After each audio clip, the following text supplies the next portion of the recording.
రాష్ట్రంలో తిరిగి పాఠశాలలు ప్రారంభమైనందున రవాణా శాఖ అధికారులు పాఠశాలల బస్సులపై దృష్టి పెట్టారు. రాష్ట్ర వ్యాప్తంగా వివిధ చోట్ల పాఠశాల బస్సుల్లో తనిఖీలు నిర్వహించారు. విజయవాడ, గుడివాడలో బస్సుల్లో తనిఖీలు చేపట్టి ఫిట్నెస్ లేని బస్సులను నిలిపివేశారు. కడప జిల్లాలోనూ నిబంధనలు పాటించని బస్సులను జప్తు చేశారు. రోజు బస్సులపై దాడులు నిర్వహిస్తున్నామన్నారు. అందరూ విధిగా ఫిట్నెస్ పత్రాలు సమర్పించాకే రహదారులపై అడుగుపెట్టాలని అధికారులు సూచిస్తున్నారు.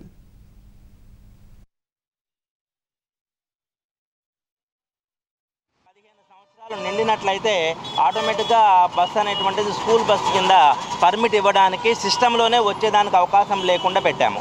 కాబట్టి కాల పరిమితి నిండిన బస్సులు అనేటువంటివి తిరిగేదానికి అవకాశం ఉండదు.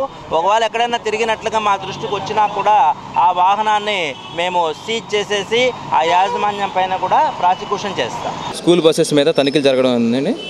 ఇందులో భాగంగా ప్రతి స్కూల్ బస్సులోనూ ఫిట్నెస్ ఉన్న స్కూల్ బస్సు మాత్రమే రోడ్డు మీదకి రావాల్సిందిగా కోరుతున్నాం. అదేవిధంగా ఫిట్నెస్ లేని ఎడల చేయించుకోవాల్సిందిగా అందరికీ చెప్తున్నామండి. రికార్డులు తప్పనిసరిగా రిజిస్టర్లో school first aid register, first aid maintenance, అలాగే వెహికల్ మెయింటెనెన్స్ రిజిస్టరు, అదేవిధంగా ఫస్ట్ ఎయిడ్ కిట్లో మెడిసిన్స్ కూడా తగిన మెడిసిన్స్ పెట్టుకోమని సూచిస్తున్నాము.